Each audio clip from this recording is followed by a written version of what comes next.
Good afternoon, everybody. It is so good to be back here once again with the beautiful Dan Hayes over at Real Property Management Solutions. Dan, say hello.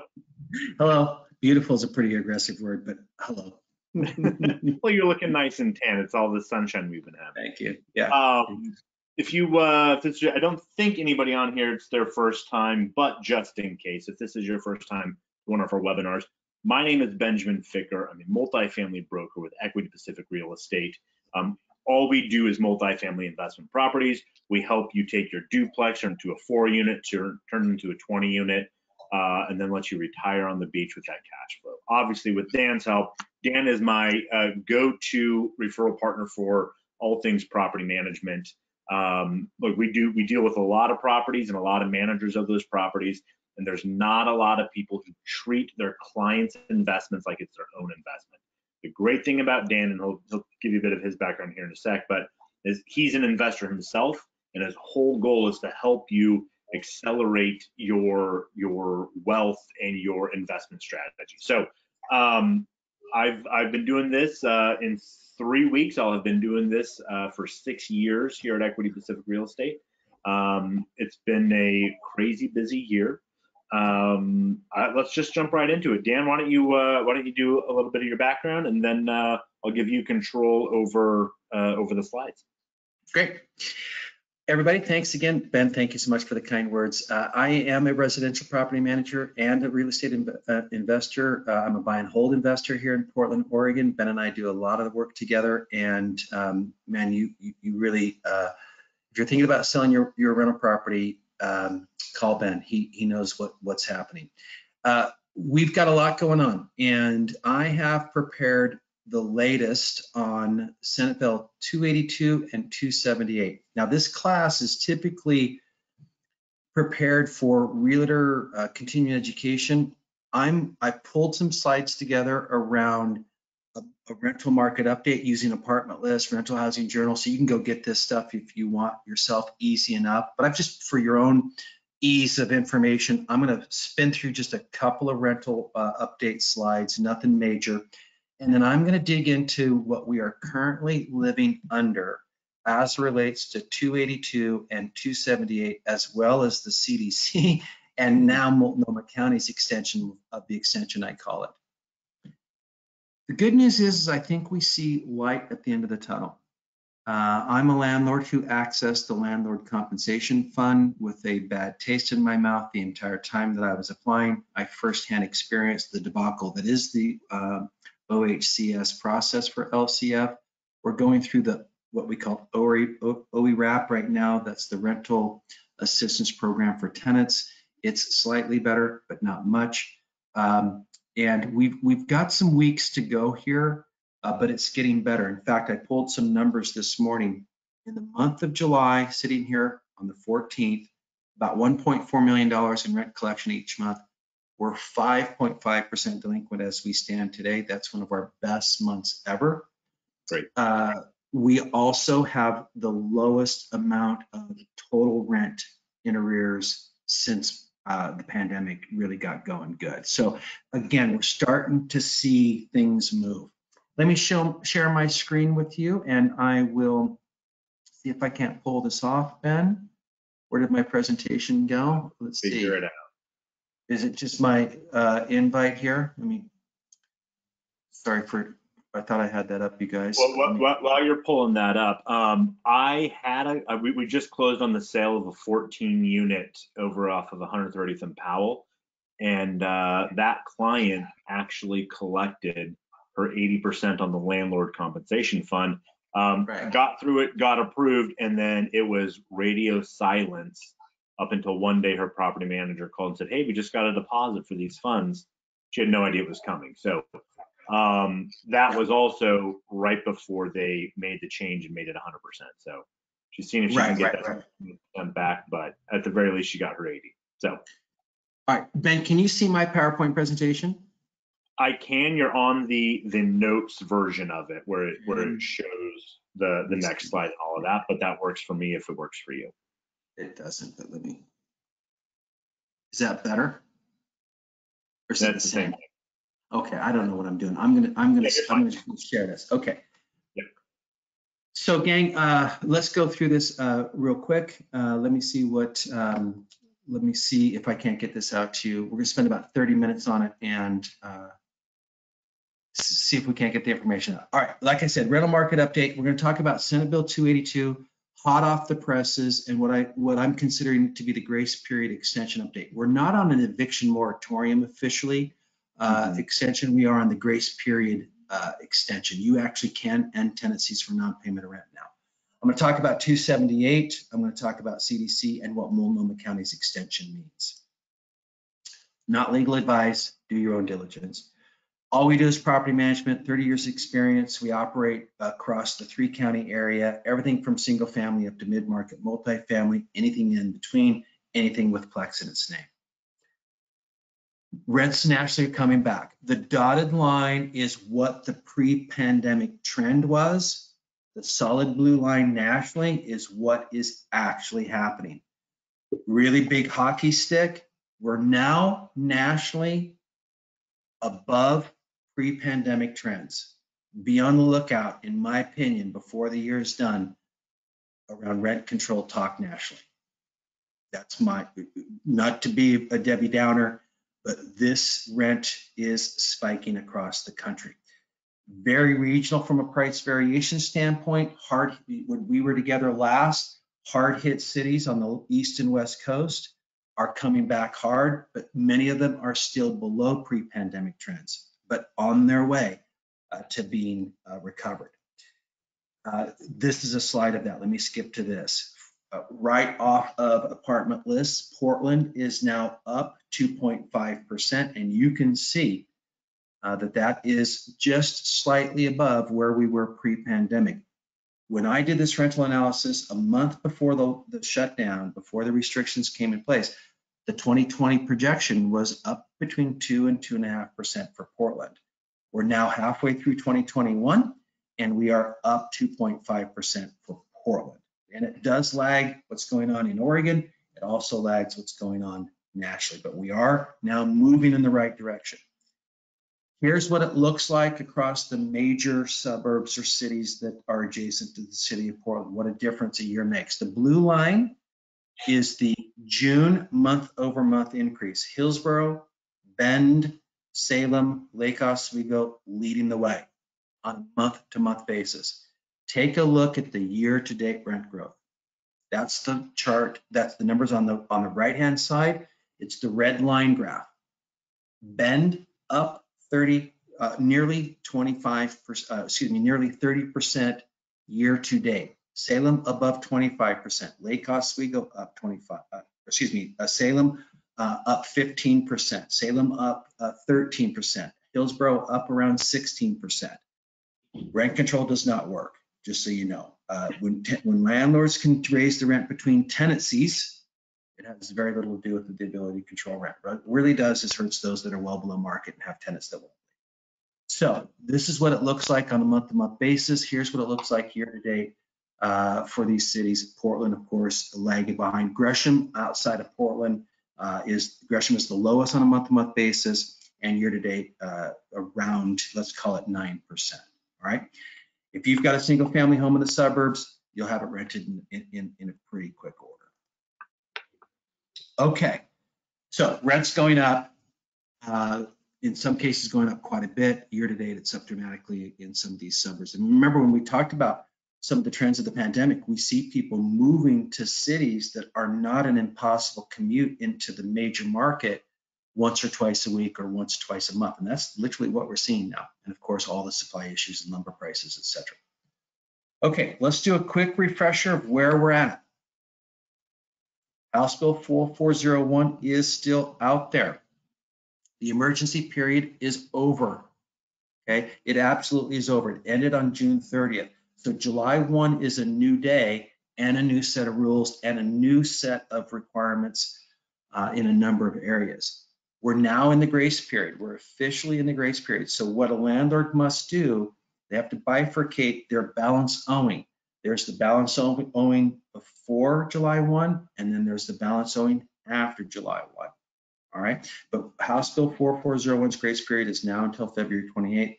And then remember, the non-payment balance is the total net, the net total of all charges that happened during the emergency period. So if you have balance owing between April 1 and June 30th, and now you have rent owed in July, that July is not added to your balance owing. And your notices, you need to be careful on your notices if you're doing that to make sure that you are treating those correctly. So one of the houses that I have, no payment since April, no payment in July, 2 separate balances, all right? Remember, you can't issue a notice for any non-payment balance, so you can't end the tenancy for that non-payment balance that happened before July 1. So we sent out a little less than 100 10-day end of tenancy notices in July. Not one end of tenancy notice for anything that was owed prior to July, to give you an idea. You can't start an eviction for non-payment balance. You can't interfere for the right to possess. You can't assess a late fee for non-payment balance, and you can't file an action to recover for non-payment balance. We issued around $17,000 of late fees in total for rent that was late in July. Okay, you can charge late fees, but you can't charge late fees for that balance. Round 3 is closed. Not sure if there are going to be any more applications. 3-day termination notices are not allowed until March 22, so now 10 or 13. So regardless of any declaration, regardless of the emergency period being over, you can, and regardless of when the rent is due, so July, we issued non-payment, or excuse me, we issued end of tenancy notices for non-payment. Those were all 10-day end of tenancy notices, not 72-hour. Okay, so between now and March, if you're going to end the tenancy for non-payment of rent, it's 10-day or 13-day, depending on if you delivered that on the 5th day or the 8th day. And you know what I'm talking about there. No late fee restrictions now for anything that happens July 1 on. And most of the tenant funding, most of the rent relief includes late fees. Let's get back to the discipline of making sure people pay their rent on time. All right. Let's start with the easy one, Senate Bill 282. Senate Bill 282 changes your screening and your occupant guidance, okay? What is called non-tenant guests, all right? So Senate Bill 282 does this. Number 1, definitions are this: non-tenant guests are not roommates or any roommates that are wanting to apply to be added to the lease. They are temporary guests of the tenant staying at the home. This is important, gang. They're not roommates. They're not roommates that are applying to be roommates. They are temporary guests. But you have to be careful of how you handle that. You cannot assess a fee or terminate the tenancy now based on the maximum guideline for number of guests or tenants lower than the amount set by law. So 2 plus 1 is really what you want to follow. Okay. You cannot assess a maximum duration of a guest's stay. It's all COVID related. If the guest resides longer than 15 days in a 1-year period, here's what you can do. You can ask the tenant to satisfy screening criteria except for credit and incomes. In other words, behavior, criminal background. You can require the tenant and the guest. So you've got your tenant and the tenant's guest that's going to be staying longer than 50 days in a 12-month period. You can require that they enter into a temporary occupancy agreement. And we recommend that you do that. Get the form on Multifamily Northwest to do that, okay? And you can require that the agreement end earlier than February. You cannot require the agreement to end earlier than February 28th of 2022. So what this basically means is you have to allow guests to stay longer than what's in your lease, and okay, you have to allow guests to stay longer than what is typically allowed. Okay, you can still assess a fee or terminate tenancy based on the conduct of a guest or failure to comply with what we just talked about. And if you accept payment from a guest, so in other words, they share some of the rent, don't change your lease agreement, but if they pay you money because they're helping, it doesn't make them automatically a tenant. Okay, and we go all the way to March 1st of 2022 on that. So that's how you deal with non-tenant guests. Yes. Quick question, just because I know it's going to be asked. It says 15 days. Is that 15 days in a row or 15 days over the course of a 12-month period? So there's no specific language. I would default to 15 days in a total 12-month period. Cool, got it. Okay. The second thing that 282 does is it changes application screening. Okay, so when you screen an applicant now, you cannot consider any FED eviction that arose between April 1st and February 28th of 2022. Any FED.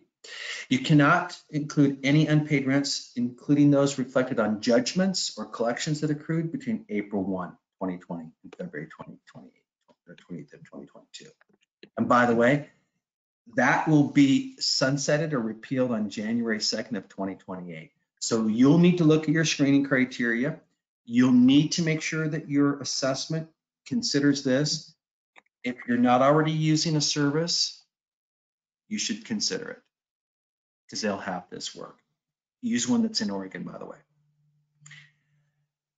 There is now a motion to set aside. So when a defendant that's under FED eviction applies for a motion to have that set aside and the official record sealed, the court's going to grant that.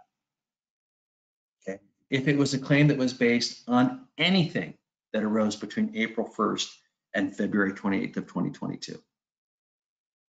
You can't report cause to be reported to any consumer reporting agency, any non-payment of rent, or any fees that happened between April 2020 and July 1st, and that's effective now. And then finally, application language has changed. So if you're using a paper application or you're using Cozy or you're using Zillow, I'm here to tell you, gang, in the state of Oregon, stop doing that. Go check out this rental forum center that I have here in this link and make sure that there is the language that Senate Bill 282 requires in your application. And here's what that looks like, okay? Well, I'll show you an example of it in a bit, but it has to do with evictions and rights and things like that. So again, in your application language, throw your old one away if it's before Senate Bill 282 and use a new one because there's specific language that needs to be included. All right, throw your questions in the question tab and we'll address those. And I know I'm going fast, but again, Ben will make this available for you. All right, let's talk about the grace period extension. What you should know about 278, well, then we'll talk briefly about CDC and then Multnomah County. Just like Senate Bill 282, Senate Bill 278 impacts the forms that you use. So if you're using balance reminder statements, get new balance reminder statements. I've got a link here to an example in Multifamily Northwest. And again, I'm a member of Multifamily Northwest. I know many of you are. I get no financial benefit from recommending them. You all know about Tenant Tech. We use Tenant Tech. We use their forms. There are other places to get forms like Rental Housing Alliance. Just get the ones that are Oregon specific, please. You also need to have a new 10-day non-payment notice or 13-day non-payment notice, depending on when you serve those end of tenancy notices for non-payment of rent.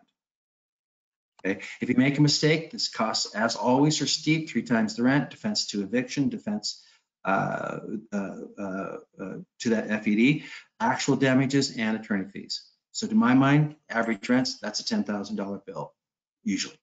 Okay. So just make sure you've got it right. Definitions to be aware of. Some changes to the grace period extension definitions. Number 1, documentation. So the old days of having it in writing, et cetera, anytime you see language that says documentation in Senate Bill 278, here's what they mean. An email, a screenshot, any other written or electronic documentation from a rent assistance provider verifying that they've submitted an application for rental assistance. Screenshot is of a phone. We've received those. Okay. Non-payment means any non-payment of a payment that's due to the landlord or any fee that's described in your rental agreement, of course, according to all of the ORS Chapter 90 stuff. So get a little bit familiar with that. All right, so you've got new forms and you've got new definitions. Let's talk about how this works. Let's think about it in terms of what you can't do, what you can do, and what you must do as it relates to the grace period extension. Number one, you can't do this. Until March 1st, 2022, if that tenant submits a declaration form to you, you cannot deliver a termination for non-payment. Okay, for that particular rent that's due. You cannot initiate or continue an action for possession based on termination notice for non-payment. Okay, so once they give you that documentation that they've applied, you can't serve that eviction. You can, if 60 days have passed, and in Multnomah County it's 90 days. If 60 days have passed, the tenant has provided you that documentation, you can deliver a notice of termination based on non-payment without providing the tenant's rights under this loss, okay? So if you don't get that money, you can say, look, I'm terminating your notice, 10-day notice, right? You can continue a claim for possession after being postponed by the courts, okay? And the courts are required to set that for trial. So if they've applied, 60 days passes in Multnomah County, 90 days passes, and you haven't had your payment for that particular rent in arrears, you can start to terminate based on non-payment, all right? Or continue a claim for possession for that eviction if you started one and then you got that application. What you must do, okay, you must, except where it's exempt, you have to include the notice of tenant's rights under the law, including a notice of termination for non-payment. That's where you've got to have those tenant's rights included, and any eviction court summons. Just use the right forms from Multifamily Northwest and they'll be included in that. But if you're using your own forms or a different source that I don't know about, please make sure that you check. And if you are going to do a non-payment termination, you've got to have that tenant's rights under Senate Bill 278. All right. And again, we've included links to that form. Here's an example of what the tenant's rights are. If you want to write your own, it's right here in the Senate bill. I've included a link to Multifamily Northwest form setter, but it basically says that, hey, look, you've got a rights protection against eviction for non-payment until February 2022. Here's how you document that, and to apply, go here.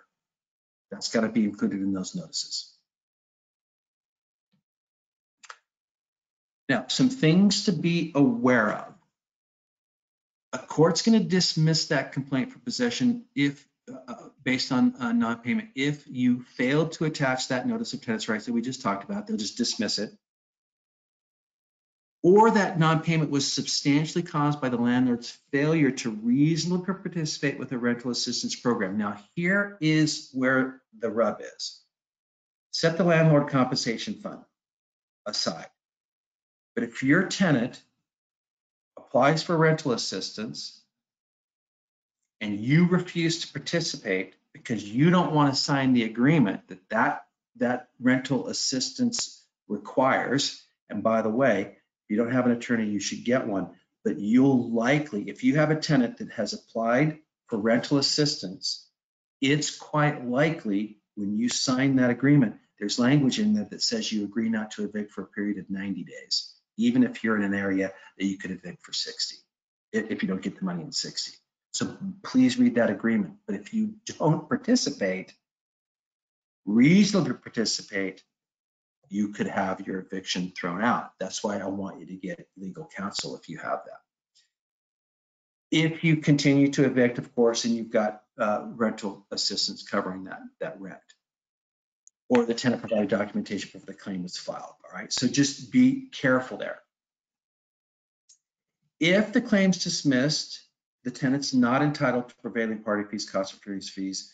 If you have delivered the notices required, you didn't know you did not know or had cause to know at the time of commencing the action that the tenant provided documentation, or you promptly dismissed the action once you became aware of that documentation. So there's some relief there, but obviously you'd have to meet the criteria there. You didn't know, you had no reason to know, you had no cause to know, and you did actually, or you did actually deliver the notices that were required. Okay. Here are some important court actions to be aware of. If you violate the law, the tenant will obtain injunctive relief to recover possession of the address or any other violation that's happened, and they have a defense for that action for possession. Compensation is also going to be made available to the landlord. So you may apply to be compensated for non-payment that occurred during the delay if the landlord demonstrates that the application for rental assistance has been denied or 60 days has passed. And this is separate from the LCF fund. Now, if someone on this call knows more than this, please share that. But we believe that there may be some additional funding, but this is what 278 says. And we cannot find any kind of specificity around where a landlord would go. So what we're assuming is that they're going to solve this down the road here shortly, where let's say my property, I've got that property that hasn't paid since April. I've done my LCF thing. I know I've got money coming for that. They still haven't paid July. We've seen their documentation that they've applied for July, August, and September. Okay. Let's say they get denied. It says, Senate Bill 270 says that a landlord can apply to be compensated for non-payment. Okay, if I demonstrated that I did everything I was supposed to. Where I would apply, I have no earthly idea. So hopefully that's coming. Or there's been longer than 60 days passed since the tenant provided that documentation. I haven't received any assistance. Okay, so be on the lookout for new news there. Some good news. All of the LCF that was once 80%, part of this agreement was now to make it 100%. I've received one check of all the money that I'm owed, only 80%.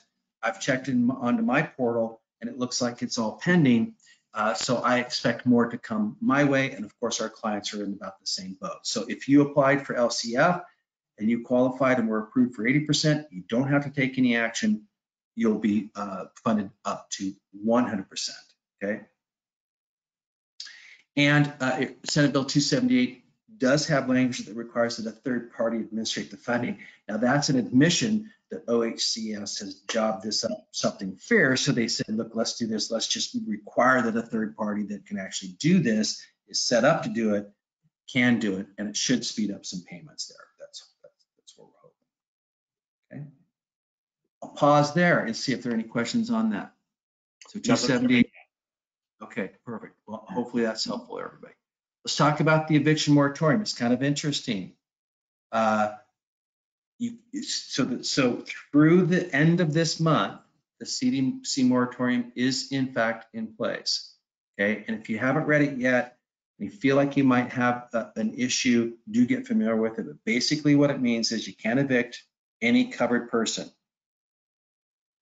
A covered person is a tenant or resident who provides to the landlord a declaration under penalty of perjury that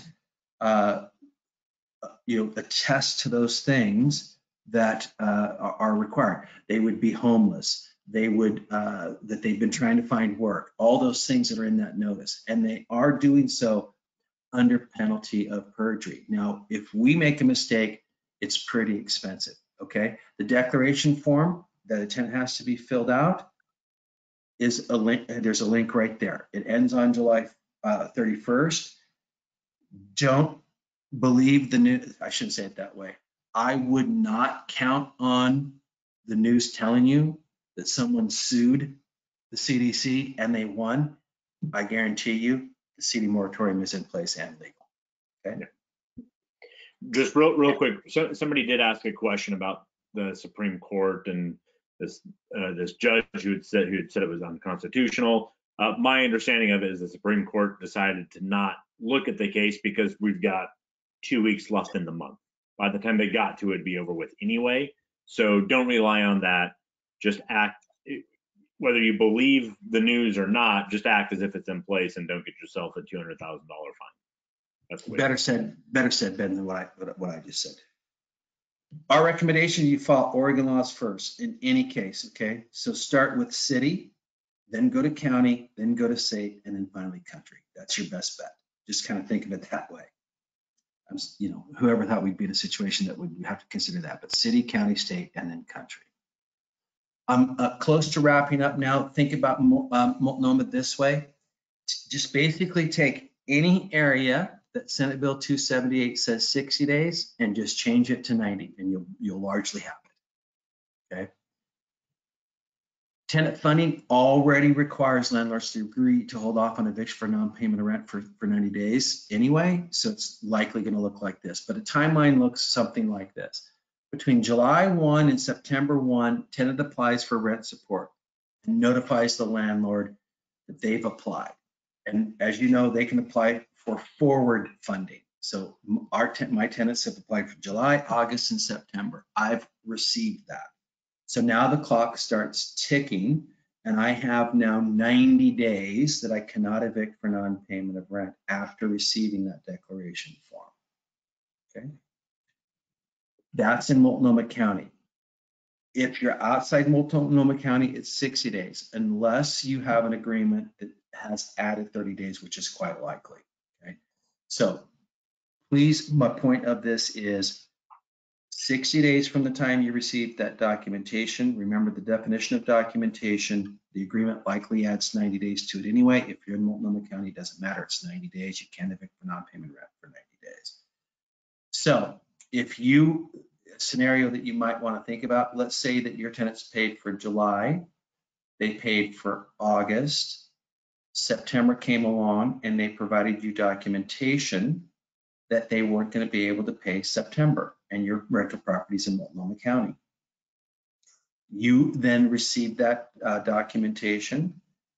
From the day you document that you get that documentation, you cannot evict for 90 days. So that means you don't evict for September or October or November. Okay. Even if there's no funding for October and November. Now in December, January, you would take action. But just be aware that timing looks like that. Okay, hopefully that makes some sense. And that's my quick spin around Senate Bill 282, 278 CDC and the rental market analysis. I hope that's consistent with the other reading that you've done. I believe it is.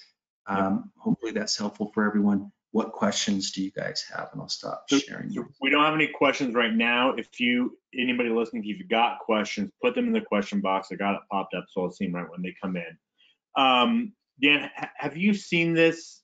Have you seen this stuff really affecting your owners that you're working with? I mean, we all hear the horror stories of the guy who owns 8 units and all 8 are not paying rent, but that, in my opinion, that's few and far in between. What are your clients mostly seeing at this stage in the pandemic with non-payment? A high level of fatigue. And I know that kind of goes without saying, but a high level of fatigue and a low level of tolerance. And really, I think that is coming together in such a way to cause people to pull the ripcord on being in the rental business sooner than they probably would otherwise. We have some folks that are in real financial trouble because tenants have not paid a dime.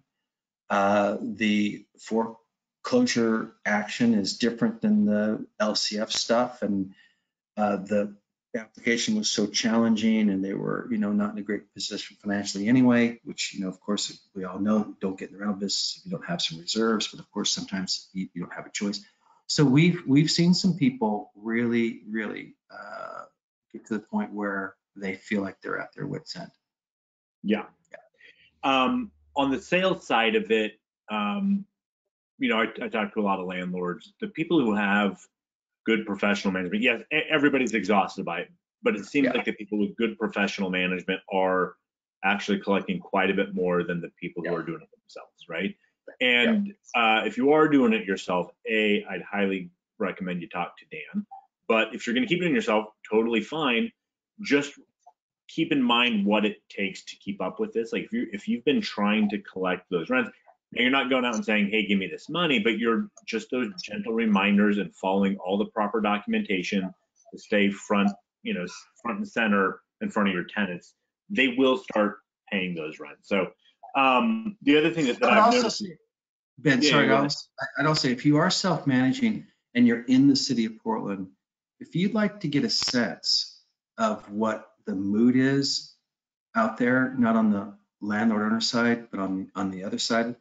Go to the Rental Services Commission tab and go to their meetings and look at a letter that the Rental Services Commission at the end of June wrote to the Portland City Council, and read that.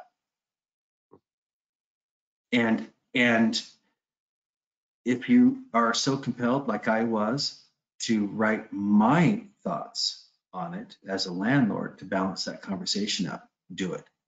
Also, if you haven't written to Multnomah County, the Multnomah County Commissioners around what they did, and you were opposed to it, write to them, because it's less.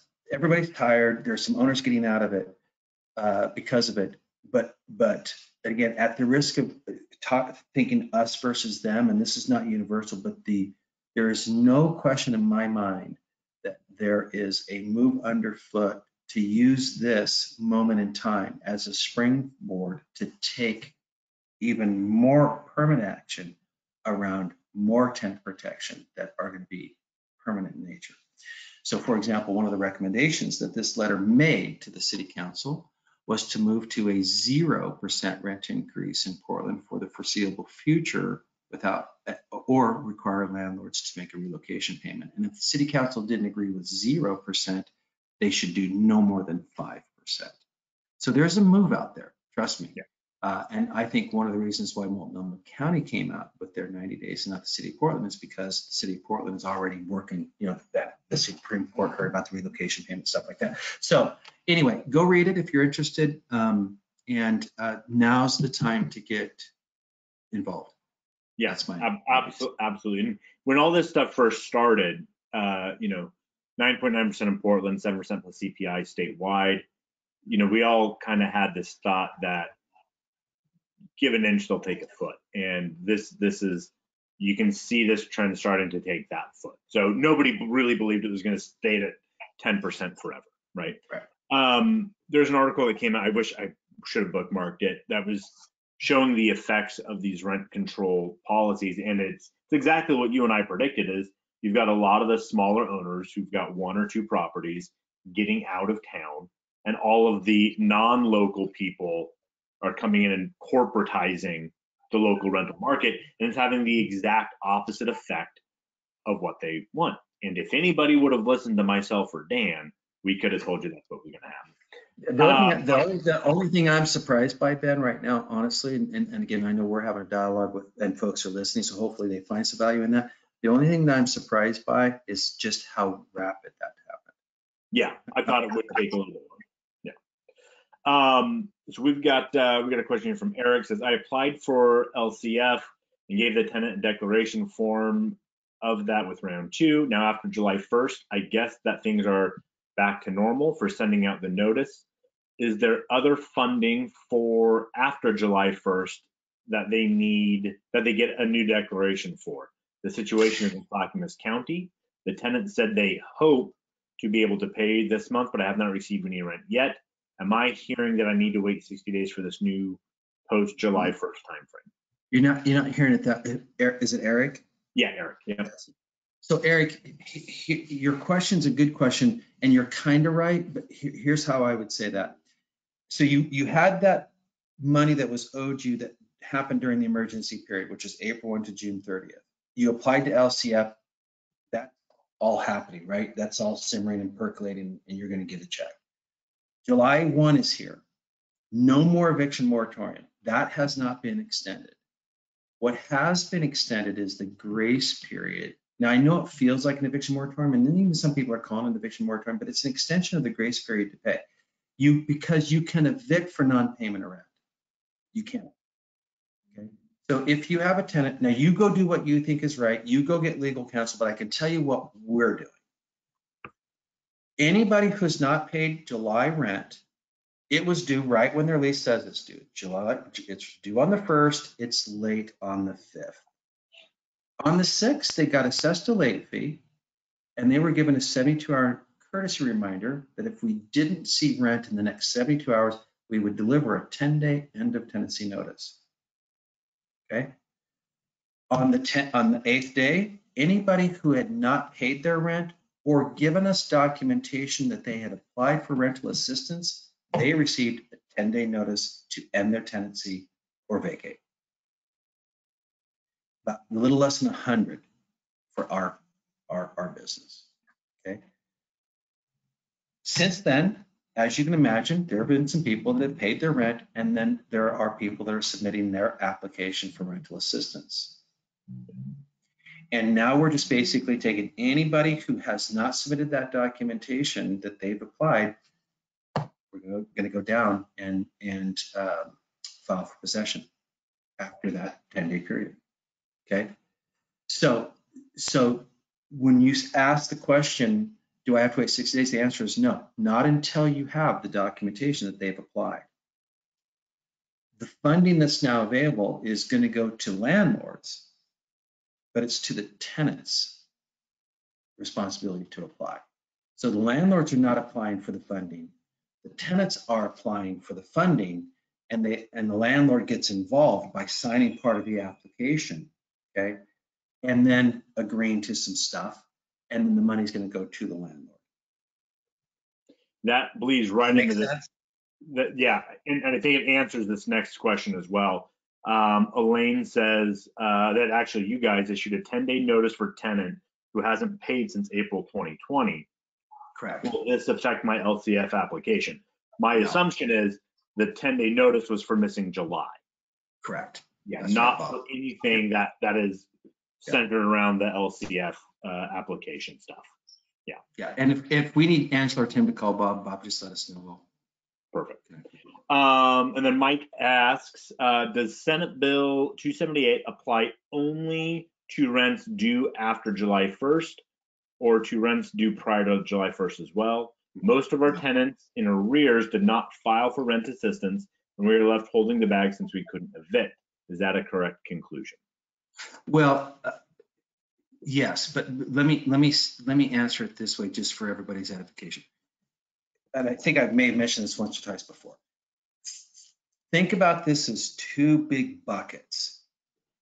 Two buckets for sure. The biggest bucket is April 1. Governor Brown says you can't evict for non-payment of rent. Not the number of bills that were passed. Bottom line is you had an emergency period from April 1 to June 30th of 2021. That's the emergency period. That is where the non-payment balance comes in. That money that you're owed is sitting over here. That money that you're owed is what you applied to the LCF to cover. And originally the LCF was 80%. You had to agree to forgive 20. That emergency period ended on July 1st, and we moved into a new phase covered by Senate Bill 278. Okay, so all that money you're owed, whatever you did with LCF or didn't do with LCF or counted on the tenant to apply, treat it completely separate. Okay, if you applied for LCF, you're automatically going to get another check for the remaining 20, because that's what the industry advocates, led by Multifamily Northwest, frankly, and Rental Housing Alliance of Oregon, got the Salem to agree to. That if we don't, if we work on this, if we do this, you've got to fund these landlords to 100 during the emergency period. Okay. Now, July 1, moving forward, July 1, the tenant can submit for rent support, an application, by calling 211 or going to that website. They're going to apply. If you get a copy or a documentation that they've applied, now you can't evict for non-payment of rent until 60 days or 90-day passes without getting that money. Think of it that way. Set the two aside, or excuse me, separate the two. I hope that makes sense. It does, and I'm going to not make you repeat yourself. Another question. I'll answer this one. After 10 days, still no payment or declaration, but tenants said they would be paying late. Can you still file a court claim? If it's for July 1st, you can go through that process with a 10-day notice, all of that stuff. Make sure you use proper documentation, you give all the notices, all of that, and follow the correct procedures. So yes, you can get that going. As soon as they give you the declarations, that's when all that 60-day time and all that stuff kicks in. Yeah.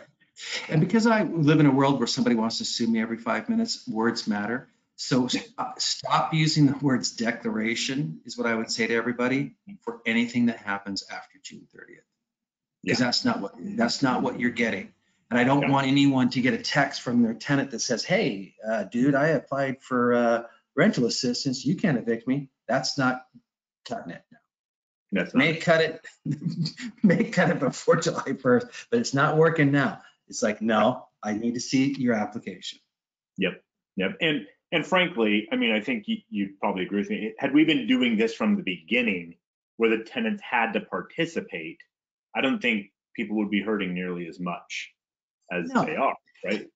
The big problem was that tenants, there was zero consequence for them to go. I remember at the end of last year reading an article about how they've got all, millions and millions of dollars that they weren't able to get out because people weren't trying to collect their help, the tenant help. I'm like, that's the problem. There was no consequence for them. So anyway, I'm glad. Well, listen, the other thing too, the fact that we went from 80% coverage to 100% coverage is not because there's new money. Yeah. There's plenty of money. There's swimming in it, honestly, how much we borrow. Anyway, I'm getting I'm scared of the edge now. So that's it on the questions. I know this year's kind of been a little bit sporadic on our webinars. We're going to try to get them more regularly, but frankly, this has been a crazy year for business. We're halfway through the year, and I don't mean this as a bragging thing, but we've already doubled up our best year ever, and we're only halfway through the year. And a lot of that is because everyone who wanted to sell last year is starting the process of selling now, right? There's a light at the end of the tunnel. Now people are feeling confident to move forward. With that said, I don't think that means the market's going to crash or we're going to have such an explosion of inventory that you're going to miss out if you held on to it for a little bit longer. But we are seeing more and more properties come available. There's a huge demand. We brought 2 properties to market over the weekend. We've got multiple offers on both of them at this stage, and they're well priced in the seller's benefit. So a couple of things that we got coming up. We've got our paper, actual physical newsletter that Dan and I send out quarterly, but I'm going to start doing a more of a monthly market email that comes out, and then we'll do the quarterly big boy that gets mailed out to you guys. If you're not getting those emails or you'd like to get those, if you're getting the webinar invites, you should be getting those emails too. But if you're not, let me know and we'll add you to the list. We've got more webinars coming up down the pipe. Dan, anything in the immediate future that you see as an issue other than just follow the rules and all of that? Anything crazy coming up? Not that I see on the horizon. I am concerned about what I'm reading from the Rental Services Commission. I am concerned about that, but the legislative session is over. I think our Portland City Council is a bit more reasonable with Dan Ryan and Mingus Mapp sitting on the council with Wheeler. So what I'm waiting for is what the Oregon Supreme Court ruling is on Portland's relocation requirement. Got it.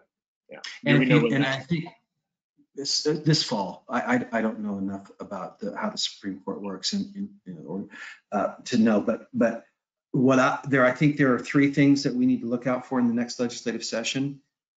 If you really were reading what was happening down in Salem, there was an attempt to adopt some Portland style fair ordinance screening stuff. I think that's going to come.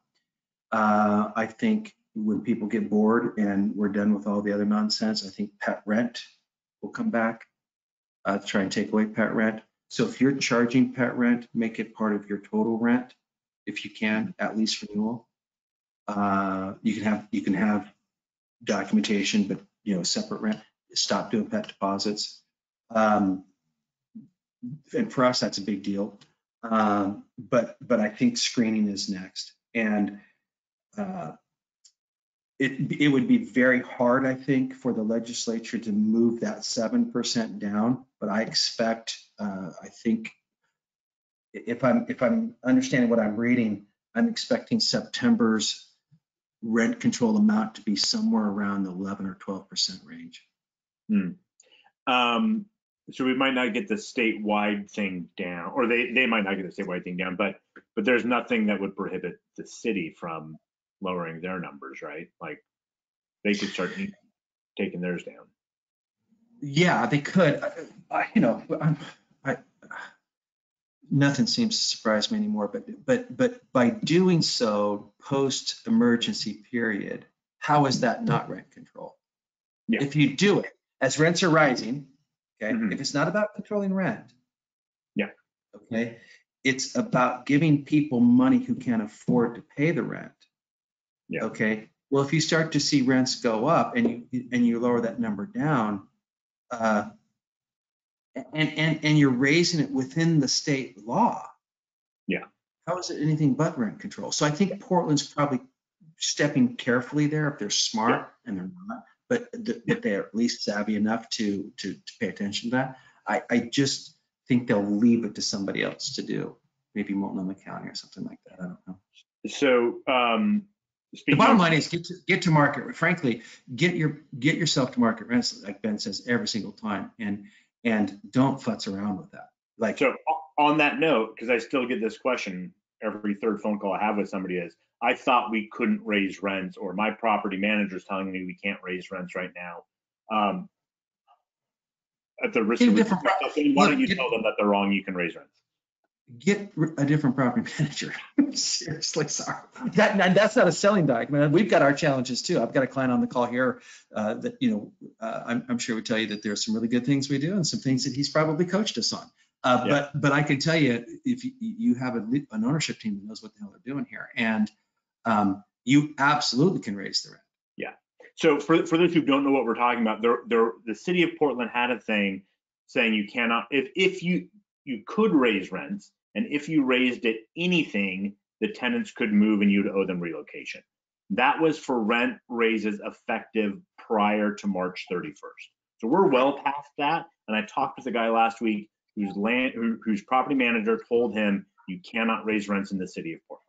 I'm like, it's just simply not true. So you got to get those rents up. We got one more question from Eric. And I know the answer, but by all means say it. If they apply for assistance, does that include paying for the late fee? If so, and if I can be patient, is there a downside to encouraging the tenant to apply? No. Apply. Money's money, man. Everybody to get some money on your behalf. That's what I would. Yeah. Listen, chances are your taxes are paying for it anyway, so you better get your. You might as well get your fair share, right? Not to laugh at a serious situation, but yeah, there's no downside to encouraging your tenants to apply for rental assistance if they're having trouble paying rent. Yeah. And the faster we get, anyway, I was yelling at the news this morning about all the advertisements I saw about job openings and job fairs, and then I read the letter from the Rental Services Commission about literally thousands of households being evicted if they don't extend the eviction moratorium. Like, walk out the front door, take a left, apply, and you'll be working tomorrow. Sorry. Well, thank you everybody so much for your time. I know these lunchtime ones, I'm liking them a lot more. We actually had a pretty good turnout today. We're going to keep trying this method, see how that works. We're probably going to shoot some videos in between for you guys and send those out. But if you have any questions, we're going to shoot the replay out here later today. It's got the links to the Rental Forum Center, link to the Senate Bill 278, link to the CDC eviction moratorium extension. And then Dan, if you can shoot me your presentation, we'll have that to download. But if you have any questions, Dan and I have our contact information on that email. Reach out to us. I just want to end it with saying, we say this every time. Our goal is to give you guys as much value as possible. So when it's time for you to have that conversation of hiring or changing professional management or buying or selling your investment properties, all we ask is an opportunity for a conversation. We're not expecting anything from you guys, but just the opportunity to say hello and to sell ourselves on what we do for you. So Other than that, thank you so much, everyone. I really appreciate it. Dan, as always, brilliant. Yeah, we'll talk soon. Thanks, everybody. Thanks, Ben. Thanks, everybody. Have a good day. Bye.